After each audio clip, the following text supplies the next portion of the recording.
زائیوں کے بارے میں، ابن حزم کے بارے میں ابن خلدون کہتا ہے کہ نہ وہ اہل حدیث ہے نہ وہ اہل رائے ہے نا. ابن خلدون وہ کہتا ہے وہ اہل سنت ہی نہیں ہے.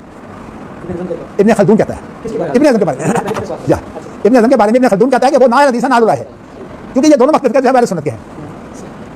ابن خلدون جو ہے آپ کو پتا ہے کہ وہ اتنا گہرا ہے کہ فلسفہ تاریخ پر اس کی کتاب جو ہے وہ کتنی مقبول ہے. بہت ابن خلدون گہرائی والا آدمی ہے. اس کی اصل میں وجہ یہ ہے کہ ابن حزم کا جو اجتہاد ہے نا وہ مذاق ہے اس کے نزدیک. تو کہتا ہے یہ تو دونوں اجتہادی مختلف فکر ہے اہل حدیث اور اہل رائے.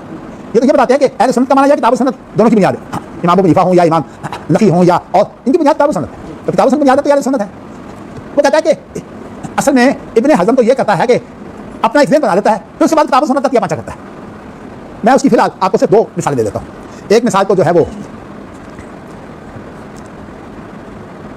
یہ ہے کہ ابن حزم نے، کیونکہ ابن حزم جانے بجانے کا قائل تھا اور آپ کو پتہ ہے ابن حزم کا خاندان جو ہے وہ حکومت میں تھا، باپ بھی حکومت میں رہا اور غالباً یہ بھی حکومت میں رہے ہیں. ظاہر ایسے لوگوں کو جو ہے وہ گانے بجانے کا تعلق بن جاتا ہے.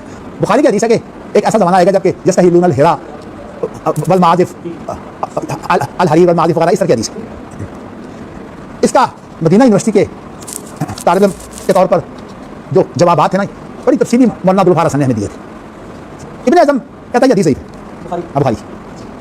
مطلب کیا ہے کہ ایک موقع پہلے ٹھہرا لو، اس کے بعد پھر جو چھری جو ہے نا وہ حدیثوں پر چلاؤ. یہ جو مسئلہ میں نے آپ کو دیا ہوا ہے اصل میں اس کی بات یہی ہے، سمجھنے کی کوشش نہیں کرتے. امام بخاری نبی اکرم صلی اللہ علیہ وسلم کے بارے میں پہلے فرض کر لیا وہی جو یہ اس کے خلاف ہے. حالانکہ جو ہم جو ہے وہ ارادہ ہوتا ہی نہیں. میں ذرا ایک حدیث صرف آپ کو بتا دیتا ہوں. اذا ہم احدکم استخارے والی حدیث ہم سے کیا مراد ہے کہ آپ جب کام شروع کر دیں پھر استخارہ کرنا ہے. ہم سے یہ مراد ہے کہ جب آپ جو ہے وہ مشورہ کر لیتے ہیں سوچ و بچار میں تو مشورے کے بعد پھر اب اللہ کی مدد آپ کو مطلوب ہے.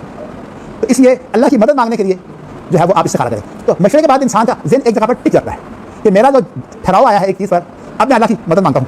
امام بخاری کی ساری کتاب جو ہے اس کی جو تبدیل ہے اور یہ ساری استدلال کی جو باتیں ہیں آپ کو پتا ہے کہ یہ امام بخاری نے اس کو فائنل کہا کیا. امام بخاری نے 3 دفعہ اس کتاب کا جائزہ لیا ہے اپنی طرف سے. 3 دفعہ کے بعد انہوں نے فیصلہ کیا ہے اس کتاب کے بارے میں. وہ یہ نہیں ہے کہ سارا کچھ اس کے بارے میں جو تیسرا جائزہ ہے نا ظاہر ہے کہ وہ تیسرا جائزہ بہت ہر ایک چیز کا الگ الگ نہیں ہوتا.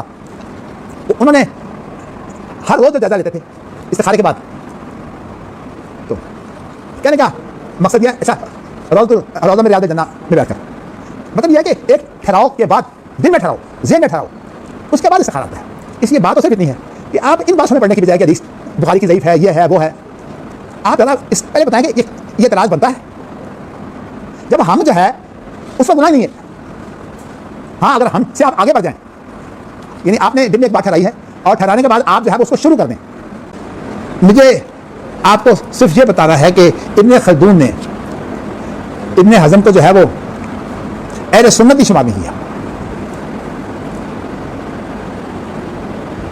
بات ہے بھی درست. ابن حزم کا جو عقیدہ ہے وہ اہل سنت تو نام ہی عقیدہ کی وجہ سے پڑا ہے.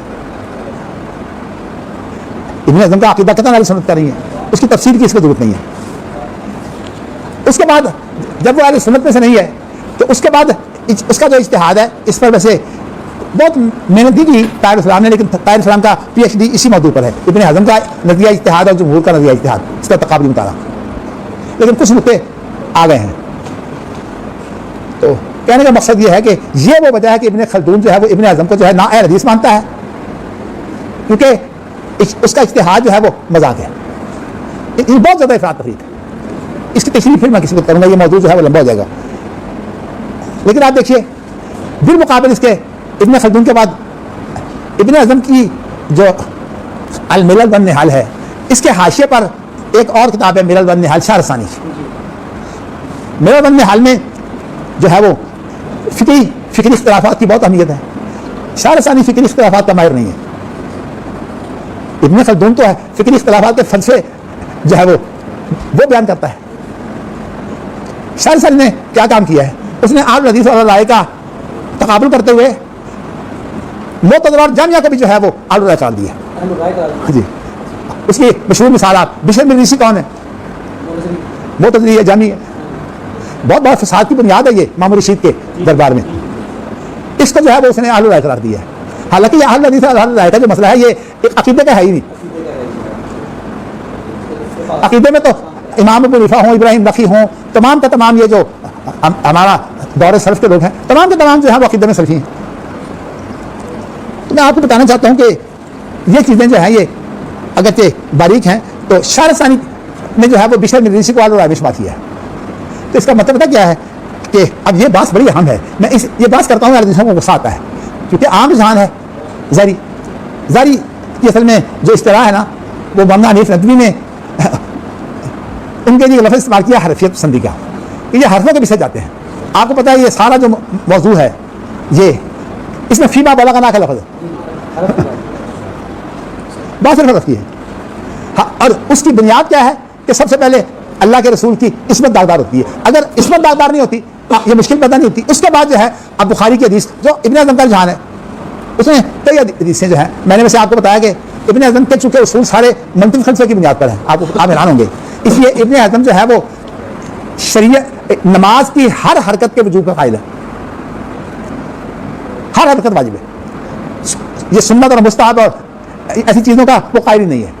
اسی لیے اس اصول کی بنیاد پر تحیت المسجد کے بھی وجوب کا قائل ہے.